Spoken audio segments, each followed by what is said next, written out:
Hello मित्रों, केबी academy में स्वागत है। आज हम यूपी ट्रिपल एस सी पेट 2023 के जीके के पोर्शन का पार्ट 3 लेकर के उपस्थित हैं। चलिए शुरू करते हैं। आज हम दिल्ली सल्तनत से शुरू करेंगे। महमूद गजनवी के भारत पर आक्रमण का उद्देश्य क्या था? तो उसका मुख्य उद्देश्य था मध्य एशिया के बड़े साम्राज्य की स्थापना के लिए धन प्राप्त करना। महमूद गजनवी के भारत पर आक्रमण के समय भारत आए विद्वान अल-बर्नी ने किस महत्वपूर्ण ग्रंथ की रचना की थी? तो किताब उल हिंद की रचना की थी।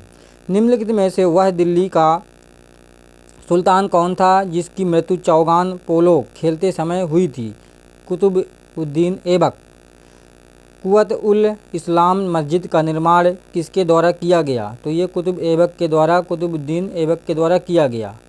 आगे बात करते हैं, निम्न में से किसे कुरान ख्वां यानी कुरान का पाठ करने वाला भी कहा जाता है? कुतुबुद्दीन ऐबक को।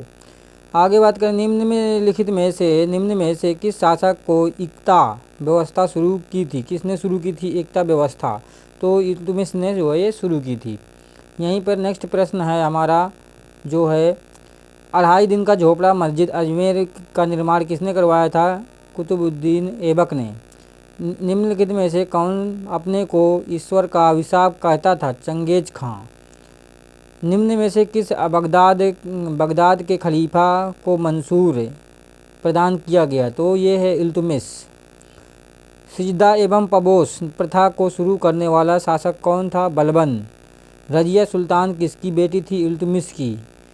उत्तरी भारत में प्रथम मुस्लिम महिला शासक, दिल्ली पर राज करने वाली प्रथम महिला शासक थी रजिया सुल्तान।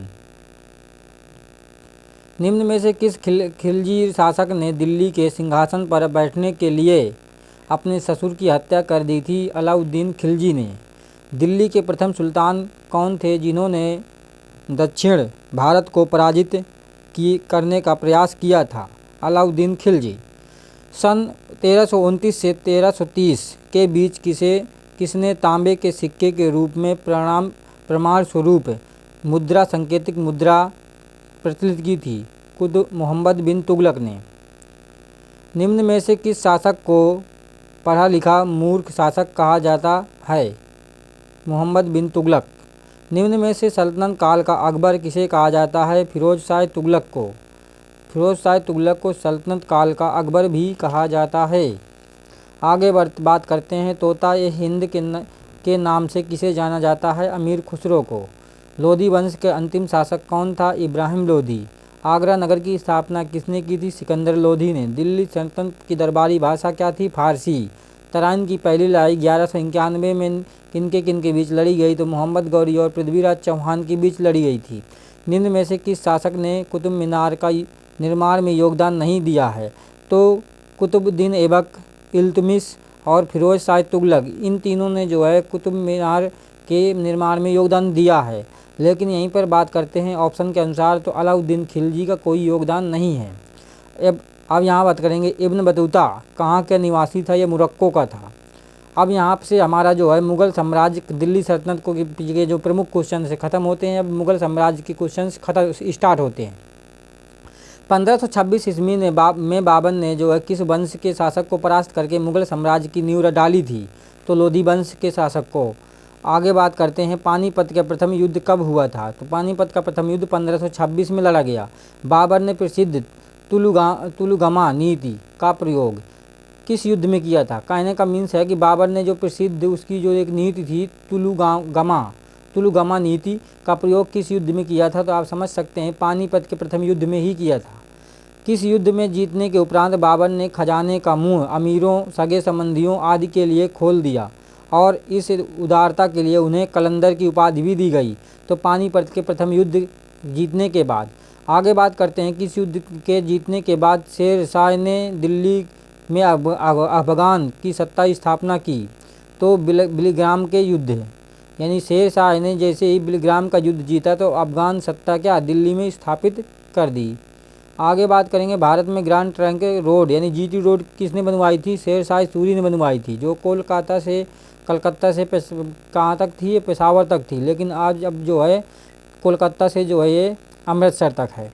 आगे बात करेंगे यहीं पर जो है आईने ए अकबरी एक महान ऐतिहासिक कृति निम्न में से किस के द्वारा लिखी गई? तो ये अबुल फजल के द्वारा लिखी गई है। आगे, पानीपत की दूसरी लड़ाई 5 अप्रैल 1956 को किनके बीच लड़ी गई? अकबर और हेमू के बीच लड़ी गई। निम्न में से भारतीय शासकों में से अकबर के समकालीन कौन था? तो ये रानी दुर्गावती जो हैं अकबर के समकालीन थीं। हल्दी घाटी का प्रसिद्ध युद्ध कब लड़ा गया था? ये कब हुआ था? तो ये जो है 1576 में लड़ा गया था। हुमायूं नामा किसकी रचना है? तो ये गुलबदन बेगम की है। किस मुग़ल बादशाह ने रजिया नामक कर पुनः लगाया था? तो ये औरंगजेब हैं जिन्होंने रजिया कर को पुनः शुरू किया था। शिवाजी ने मुग़लों को किस संधि के द्वारा किलों पर हस्तांतरित किया? पुरंदर की संधि। निम्न में से कौन सा मुग़ल बादशाह पहले तो अंग्रेज़ों का कैदी रहा और बाद में जीवन पर्यंत मराठों का पेंशन भोगी रहा? शाह आलम द्वितीय। किस वर्ष बैसाखी के दिन 13 अप्रैल को गुरु गोबिंद सिंह ने खालसा पंथ की नींव रखी थी? 1699 को।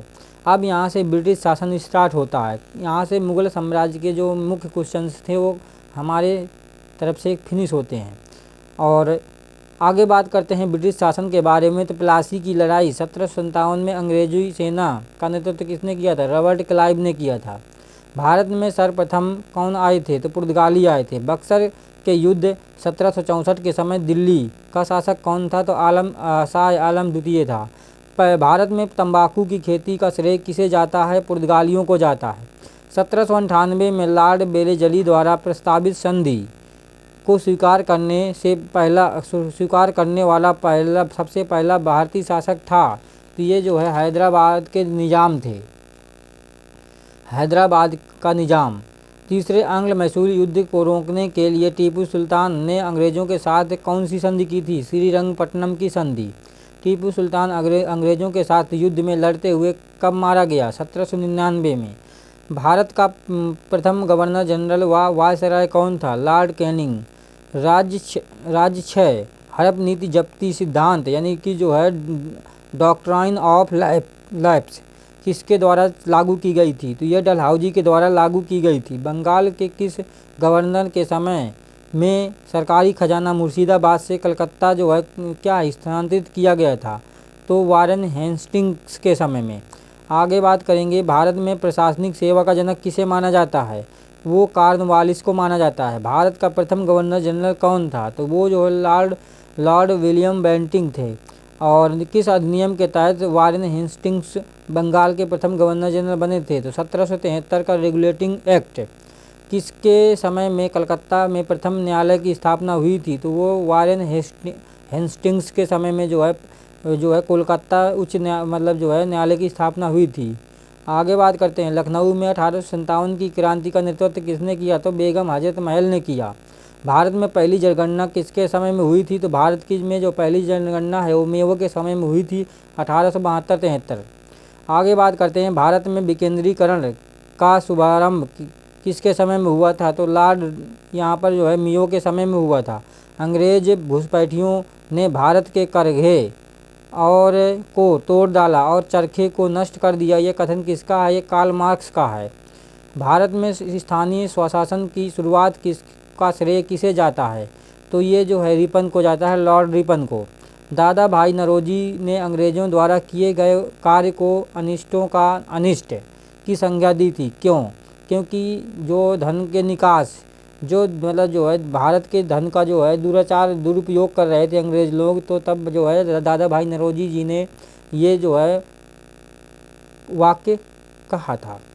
इसके साथ ही हमारे प्रश्न आज यहीं पर ख़त्म होते हैं और अब राष्ट्रीय स्वतंत्रता आंदोलन के बारे में अगली वीडियो में लेकर के आएंगे।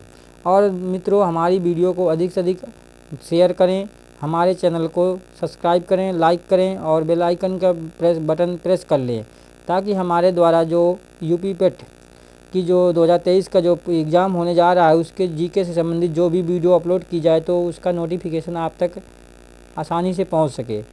जय हिंद मित्रों, भारत माता की जय।